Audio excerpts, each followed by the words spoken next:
بسم اللہ الرحمن الرحیم۔ السلام علیکم۔ جامن معدہ، آنتوں کی جلن، خراش اور کمزوری دور کرنے والی بے مثل غذا ہے۔ جامن اسٹارچ کو انرجی میں تبدیل کر کے بلڈ شوگر کی سطح کو نارمل رکھنے میں مدد کرتا ہے۔ شوگر کے مریضوں کو روزانہ جامن کھانا چاہیے۔ بھوک بڑھاتا ہے اور معدہ کو طاقت دیتا ہے، کھانے کو ہضم کرتا ہے۔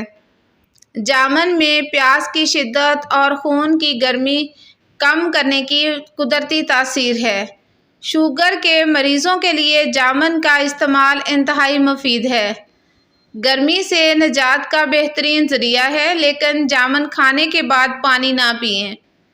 پیشاب کی زیادتی کو کم کرتا ہے، مثانہ کی کمزوری دور کرتا ہے۔ دانتوں کی صحت کے لیے بھی مفید پھل ہے۔ کمر اور پیروں کے درد سے نجات کے لیے جامن گٹھلی سمیت پیسٹ بنا کر کھائیں۔